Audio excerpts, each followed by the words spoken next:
So, hello everyone. Now we are going to discuss another important concept in e-commerce and web application development, which is called HTML forms and their components. So HTML లో forms ని ఏ విధంగా మనం తయారు చేస్తాము and ఆ HTML forms లో ఎలాంటి components ఉంటాయి అనే విషయాలన్నీ ఈ వీడియోలో క్లియర్ గా డిస్కస్ చేద్దాం. First of all HTML forms అని కానీ మనం తీసుకున్నట్టయితే బేసికల్ గా ఫామ్స్ అనేటటువంటివి డేటాని కలెక్ట్ చేసుకోవడానికి ఒక ఇంపార్టెంట్ కాన్సెప్ట్స్ కింద ప్రతి దాంట్లో మనకు కనిపిస్తాయి. మీరు ఎక్కడ చూసినా కూడా HTML లో ఫామ్స్, వెబ్సైట్స్ లోని registration forms, login forms and placement forms, application forms, feedback forms అన్నిటిలో HTML ఫామ్స్ ని మనం వాడుతూ ఉంటాము. అయితే ఆ ఫామ్స్ ని ఎలా క్రియేట్ చేయాలి అన్న విషయాలన్నీ ఈ వీడియోలో మనం డిస్కస్ చేస్తాం. సో HTML ఫామ్స్ ని క్రియేట్ చేయడానికి ఫామ్ అనే ట్యాగ్ ని వాడుతాం. సో HTML ఏం క్రియేట్ చేయాలన్నా దానికంటూ స్పెసిఫిక్ ట్యాగ్ ఉంటుంది. అలాగే ఫామ్ అనే ఒక ట్యాగ్ ఉంది. సో ఆ ఫామ్స్ లో యాక్షన్ అండ్ మెథడ్ అనేటటువంటి డేటాను కూడా మనం యూజ్ చేసి వ్యాలిడేషన్ చేయొచ్చు. And now components of HTML form కి వచ్చేటప్పటికి first tag is called input tag. అంటే ఒక డేటాని మనం ఫామ్ లోకి ఇవ్వాలి అంటే we will taking as an input. For suppose నా నేమ్ ఎంటర్ చేయండి అని అడిగారు. సో నేమ్ ఎంటర్ చేయాలంటే name is one of the input. లేదంటే డేట్ ఆఫ్ బర్త్ ఎంటర్ చేయండి, date of birth is one of the input. So అలా text కానీ, password కానీ, ఈమెయిల్ కానీ ప్రతి ఒక్కటి ఒక ఇన్పుట్ కాబట్టి సో ఆ ఇన్పుట్ ని తీసుకోవడానికి ఇన్పుట్ అనే ఒక ట్యాగ్ ని మనం వాడతాం. And label. సో మన పుస్తకాలకి కలర్ లేబుల్స్ ఏ విధంగా అతికించుకుంటాం. ఇది ఫర్ సపోజ్ ఇది ఒక సిఓ బుక్, ఇది డిఎల్ బుక్, లేదంటే ఇది వెబ్ అప్లికేషన్ బుక్, ఇది ఈ కామర్స్ బుక్ అని మనం చెప్పుకోవడానికి పుస్తకాల మీద లేబుల్ మీద రాయడమో లేదంటే నేమ్స్ రాసుకోవడం చేసుకుంటాం. సో అలాగా ఆ ఫామ్ తాలూకా ఇన్పుట్ ఏ ఫీల్డ్ కి మనం ఏ ఇన్పుట్ ఇస్తాము అని తెలుసుకోవడానికి మనం ఇనీషియల్ గా వాటికి ఒక లేబుల్స్ అనేవి ఇస్తూ ఉంటాం. ఎగ్జాంపుల్ యూజర్ నేమ్ అంటే యూజర్ నేమ్ అనేది ఒక లేబుల్ అన్నమాట. ఇలా యూజర్ నేమ్ అని కనిపించి ఓపెన్ బ్రాకెట్ లేదు your name, email, password, date of birth ఇలా ఇచ్చారనుకోండి. So those are called as labels. అంటే ఆ లేబుల్ ప్లేస్ లో మీరు ఆ డేటాని ఇవ్వండి అని అర్థం. ఏమి లేకుండా నేను ఇన్పుట్ టెక్స్ట్ ఇచ్చాను అనుకోండి, దాంట్లో మనం ఏమన్నా డేటా ఇవ్వచ్చు. సో అలా కాకుండా ఆ దాంట్లో ఈ ఉంటే యూజర్ నేమ్ అనే లేబుల్ ఇస్తాం. So that is called the label. And radio button. So radio button అర్థం ఏంటంటే ఏదైనా ఇచ్చిన అన్ని ఆప్షన్స్ లో ఏదైనా ఓన్లీ వన్ ఆప్షన్ మనం సెలెక్ట్ చేసుకోవాలనుకుంటే we use radio buttons. Example male, female, others. So ఆ మూడు జెండర్ ఆప్షన్స్ లో ఏదైనా ఒక ఆప్షన్ ఎవరైనా సెలెక్ట్ చేసుకోగలరు. సో రెండు ఆప్షన్ సెలెక్ట్ చేసుకోవడం పాసిబిలిటీ ఉండకూడదు. So that is called radio button. And check boxes. So multiple options select చేసుకోవాలి అనుకుంటే అది check boxes. Example peoples hobbies అనుకోండి. కొంతమందికి చదవడం అంటే ఇష్టం, కొంతమందికి రాయడం ఇష్టం, కొంతమందికి రెండు ఇష్టం. సో అలాంటప్పుడు మల్టిపుల్ ఆప్షన్స్ క్లిక్ చేసేటప్పుడు or I agree to terms and conditions లాంటి బటన్స్ డెవలప్ చేసేటప్పుడు కంపల్సరీగా చెక్ బాక్సెస్ మనం వాడతాం. And after that text area.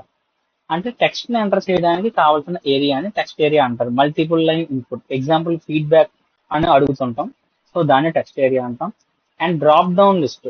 Example కి కొన్ని లిస్ట్ ఆఫ్ ఆప్షన్స్ ఉన్నాయి. మీరు ఏ ఊరు నుంచి వచ్చారు, ఆ అప్లికేషన్ ఫ్రమ్ విచ్ డిస్ట్రిక్ట్ అన్నారు అనుకోండి. So Andhra Pradesh, like Vizianagaram, Visakhapatnam, Srikakulam, east Godavari, west Godavari. So number of options ఉంటాయి. వాటిలోంచి ఒకదాన్ని మనం సెలెక్ట్ చేసుకోవాలి. డ్రాప్ డౌన్ లిస్ట్ రిలీజ్ అవుతుంది. So that is called as select tag. And after that buttons. అంటే సబ్మిట్, క్యాన్సిల్, ఓకేనా. సో ఇలాంటి బటన్స్ అన్ని కూడా ఫామ్స్ లో ఉంటాయి. And reset. అన్ని డేటా ఫిల్ చేస్తారు, ఎక్కడో దగ్గర తప్పు వచ్చింది. సో అన్ని డేటా మళ్ళీ క్లియర్ చేయాలి. సో అప్పుడు రీసెట్ అనే బటన్ కూడా మనం ఇన్సర్ట్ చేసుకోవచ్చు. Field set and legend. So field set అంటే మనం పొలానికి కంచి ఏ విధంగా వేస్తాం అదే విధంగా మన HTML ఫామ్ అంతా కూడా ఒక కంప్లీట్ బాక్స్ లో ఉండడాన్ని ఫీల్డ్ సెట్ అంటాం. సో ఆ ఫీల్డ్ సెట్ అండ్ లెజెండ్స్ అనే ప్రాపర్టీస్ దానికోసం మనం యూజ్ చేస్తాము. ఈ యాట్రిబ్యూట్స్ ఏంటంటే action, name, method, require, place holder.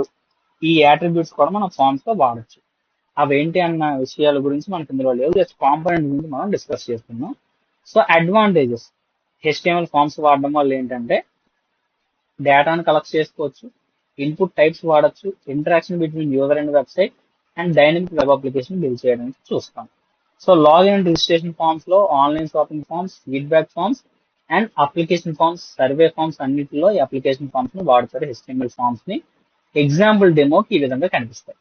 So student name ఇవ్వండి, mobile number, email, father mother name, so ఏ కోర్స్ కావాలి, డేట్ ఆఫ్ బర్త్, మీ ఫోటో చూస్ చేసుకోండి, select branch, address and submit.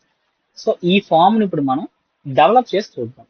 So ఇలా చూస్తే మీకు అర్థం కాదు, కోడ్ తో కూడా నేను మీకు ఇస్తాను, అప్పుడు ఇంకా క్లియర్ గా అర్థం అవుతుంది. అలాగా మీరు జాగ్రత్తగా ఒకసారి మళ్ళీ వీడియోని స్టాప్ చేసి ఒకవేళ అర్థం అవ్వకపోతే మళ్ళీ ఒకసారి రీఫ్రేమ్ చేసుకొని చూడండి. దీంట్లో మళ్ళీ నేను కోడ్ టైప్ చేసి మీకు ఎగ్జిక్యూట్ చేసి చూపిస్తాను HTML ఫార్మ్స్ ని. Okay, clear? So now HTML head, so title, ఈ టైటిల్లో HTML ఫార్మ్స్ అని నేను టైటిల్ పెడుతున్నాను. సో HTML ఫార్మ్స్ అని టైటిల్ పెట్టిన తర్వాత now I'm creating the body. So ఈ బాడీలో ఫస్ట్ ఆఫ్ ఆల్ మనం ఏం చెప్పుకున్నాం, ఫీల్డ్ సెట్ అంటే అన్నిటి చుట్టుపక్కల వచ్చే ఒక సెక్షన్ అని చెప్పుకున్నాం. ఆ ఫీల్డ్ సెట్ దేంట్లో అప్లై చేయాలి మనం, ఫార్మ్స్. సో ఫార్మ్ అనే ట్యాగ్ ని యూస్ చేసుకొని form open, form close, so దీంట్లో మనం పెట్టుకోవాలి. So field set, field set close. So ఇది basic syntax for designing HTML forms అనమాట. సో దీన్ని ఇప్పుడు మనం ఒకదానికి క్లిక్ చేసుకొని పక్క పక్కన మీకు రన్ చేసి చూపిస్తాను, ఎలాగా మీకు చూపిస్తాను. Wait, reducing this to half of the page.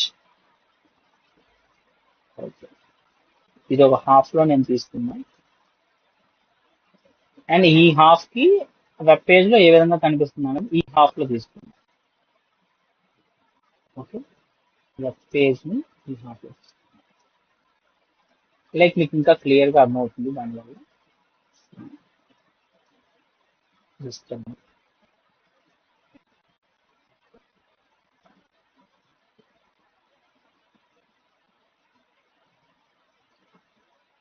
So చూడండి, ఈ వెబ్ పేజ్ ని నేను ఇక్కడ పెట్టాను అండ్ అదేవిధంగా ఫార్మ్స్ ని అటువైపు పెట్టుకున్నాం.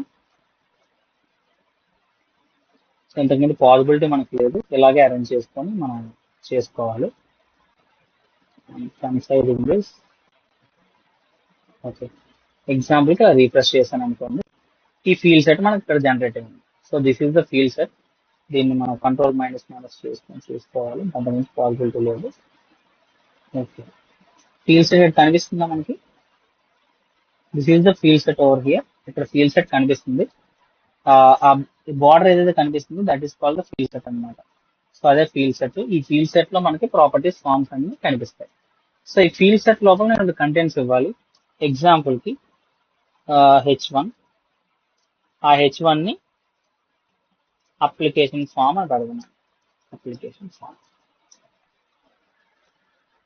చూడండి అప్లికేషన్ ఫామ్ అని నాకు చుట్టుపక్కల ఉన్న కంటెంట్ గా నాకు డిస్ప్లే అయ్యింది. ఇలాగ నేను ఒక్కొక్క దాన్ని మీకు చూపిస్తాను. ఆ ఫీల్డ్ సెట్ ఇప్పుడు కనిపించదు, మొత్తం వెబ్ పేజ్ అంటే మనం క్లియర్ చేస్తే మనకి ఇంకా క్లియర్ కనిపిస్తుంది. సో అప్లికేషన్ ఫామ్ పెట్టాను, దాంట్లో ఒక లేబుల్ ని నేను తీసుకుంటున్నాను. లేబుల్ మీకు చెప్పినట్టు నేమ్, ఎగ్జాంపుల్. ఆ నేమ్ ప్లేస్ లో మనం ఇన్పుట్ ఇవ్వాలి కాబట్టి ఐఎమ్ టేకింగ్ ఇన్పుట్ అండ్ దాని తాలూకా type, input type equals to text. అలా మనం జనరేట్ చేస్తే it should appear like this. So చూడండి, ఇప్పుడు దీంట్లో నేమ్ టైప్ చేయొచ్చు. ఇలా మనం క్రియేట్ చేస్తాం నేమ్ తాలూకా ఫీల్డ్ ని. అదేవిధంగా ఫాదర్ నేమ్, మదర్ నేమ్ ఏమైనా తీసుకోవచ్చు. అండ్ నెక్స్ట్ ఏం చెప్పుకున్నాం, జెండర్ అని క్రియేట్ చేద్దాం అనుకున్నాం. సో లేబుల్ ప్లేస్ లో జెండర్. సో ఈ జెండర్ ప్లేస్ మనం తీసుకొని దీనికి ఇన్పుట్ టైప్ రేడియో. అంటే రేడియో మనం దాన్ని క్రియేట్ చేయాలి. దానికి మేల్ అనే ఒక బటన్ అండ్ అదేవిధంగా ఫీమేల్ అనే ఒక బటన్, రెండు బటన్స్ నేను జనరేట్ చేయాలి.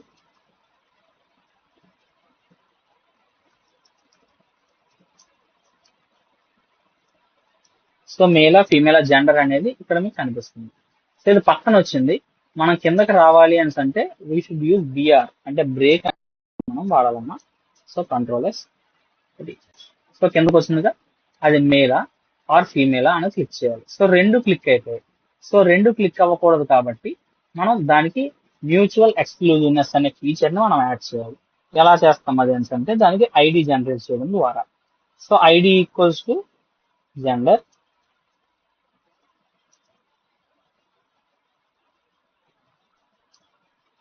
So input type radio, ID equals to gender are name equals to gender, ID equals to male, అలా అయినా మనం ఇవ్వచ్చు.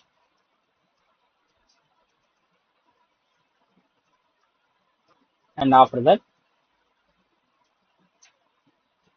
Name equals to gender, ID equals to male. ఇది ఫీమేల్ కాదు, ఒక్కొక్కటి డిఫరెంట్ ఐడీస్. సో రెండు డిఫరెంట్ ఐడీస్ మనకి ఇచ్చినప్పుడు రెండు మ్యూచువల్ ఎక్స్క్లూజివ్ నేచర్ లో ఉంటాయి. సో మనం క్లిక్ చేస్తే ఓన్లీ ఒకటే క్లిక్ అవుతుంది. So this is how we will generate gender buttons. Gender buttons అయిపోయిన తర్వాత మనం ఇంకేం చేయొచ్చు, we can not date of birth. So label పెడుతున్నాను, లేబుల్లో డిఓబి అంటున్నాను. వెరీ సింపుల్ ఈ ఫార్మ్స్ అన్ని కూడా, కానీ చాలా కాంప్లికేటెడ్ గా కనిపిస్తాయి. Input type equals to date అని పెట్టాను. సో ఇన్పుట్ టైప్ డేట్ అంటే ఒక క్యాలెండర్ డిస్ప్లే అయిపోతుంది డైరెక్ట్ గా. ఇక్కడ నేను బిఆర్ అని వెళ్ళదు కదా. So BR control. సో చూడండి ఇక్కడ నేను క్లిక్ చేసి ఏ డేట్ అయినా సెలెక్ట్ చేసుకోవచ్చు. ఎగ్జాంపుల్ కి ఈ రోజు డేట్ క్లిక్ చేసాను అనుకోండి, 12/4/2026. సో లైక్ దట్ మనం డేట్ ని కూడా ఇందులో సెలెక్ట్ చేసుకోవచ్చు. అండ్ ఆఫ్టర్ దట్ హాబీస్ మనం అనుకున్నాం, హాబీస్ లో మల్టిపుల్ సెలెక్షన్ ఉండాలి అని. సో హాబీస్ అని క్లిక్ చేశాను. దీనికి check boxes, input type is check box. So ఆ చెక్ బాక్సెస్ లో మనం ఏం తీసుకుంటాం అంటే, ఫస్ట్ చెక్ బాక్స్ నాకు reading, next input type equals another check box, రెండో చెక్ బాక్స్ నాకు ఈటింగ్ అనుకోండి, కొంచెం ఫన్నీగా పెట్టుకున్నాం. Input type equals check box, ఏదైనా మన ఇష్టం పెట్టుకోవచ్చు. స్లీపింగ్, రీడింగ్, ఈటింగ్, స్లీపింగ్, ఇది మన హాబీస్ అనుకోండి ఎగ్జాంపుల్ కి. ఇలా మనం పెట్టుకున్నప్పుడు మల్టిపుల్ చెక్ బాక్సెస్ మనకి ఇక్కడ కనిపిస్తాయి. సో మల్టీ క్లిక్ ఆప్షన్స్ అనమాట ఇవి. రేడియో బటన్స్ మాత్రం రెండు, క్లిక్ చేసుకోవచ్చు, రిమూవ్ చేసుకోవచ్చు. కానీ ఇవి మాత్రం ఓన్లీ ఒకటే, క్లిక్ చేస్తే ఇంకోటి మారిపోతుంది. సో అది రేడియో బటన్స్ కి చెక్ బాక్సెస్ కి డిఫరెంట్. అండ్ నెక్స్ట్ ఇంకొక ఆప్షన్ చెప్పి నేను ఆపేస్తాను. So now we can also generate buttons using button tag. So button అని ఓపెన్ చేసి సెలెక్ట్ ట్యాగ్ మనం చెప్పలేదు కదా. సో ట్యాగ్ పేరే సెలెక్ట్ అండి, అది tag name itself is called select. ఆ సెలెక్ట్ ట్యాగ్ లో మనం ఏం చేస్తామంటే ఆప్షన్ వాల్యూస్ ఆప్షన్ తీసుకోవాలి. ఎగ్జాంపుల్ ఇక్కడ స్లీపింగ్ తర్వాత నేను ఒక బ్రేక్ ఇస్తాను. ఆ బ్రేక్ ఇచ్చిన తర్వాత సో సెలెక్ట్ లో ఆప్షన్ లో నేను for suppose first option select it self, ఇలా సెలెక్ట్ అని మనకు కనిపిస్తుంది. సెలెక్ట్ యువర్ డిస్ట్రిక్ట్ అని ఆప్షన్ ఇచ్చాను. సో ఆ ఆప్షన్ అయిపోయిన తర్వాత నేను ఆ డిస్ట్రిక్ట్ ఏంటి అన్న ఆప్షన్స్ ఈ కింద ఇస్తాను. ఆప్షన్ సో విజెడ్ఎం, ఒక్కొక్క డిస్ట్రిక్ట్ తీసుకుందాం. దాని తర్వాత విఎస్కేపి విశాఖపట్నం. సో అలా నేను తీసుకున్నాను అనుకోండి example, and I'm refreshing. So select your district option వచ్చింది, నేను విజయనగరం, విశాఖపట్నం. సో ఇలా సెలెక్ట్ చేస్తాను. So this is one thing. And finally I'm discussing about the buttons. So button tag అని పెడతాం. సో సబ్మిట్ అనే ఒక బటన్, అండ్ అదేవిధంగా క్యాన్సిల్. సింపుల్ గా బటన్ అని పెడితే చాలు, సబ్మిట్ అండ్ క్యాన్సిల్. సో ఈ రెండు బటన్స్ మనం పెట్టుకోవచ్చు. And refreshing. సో చూడండి నేను ఫామ్ ని సబ్మిట్ చేయాలా, క్యాన్సిల్ చేయాలా. సో సబ్మిట్ చేస్తాను. సో చూడండి ఇదంతా ఒక టెక్స్ట్ ఫీల్డ్ లో కనిపించింది. So this is how we will create application forms. So మనం ఇంకా బాగా అప్లికేషన్ ఫార్మ్స్ ని క్రియేట్ చేయొచ్చు. బేసిక్ లేఅవుట్ HTML లో అయితే ఈ విధంగా చేస్తాం. So these all are the about application forms. Thank you.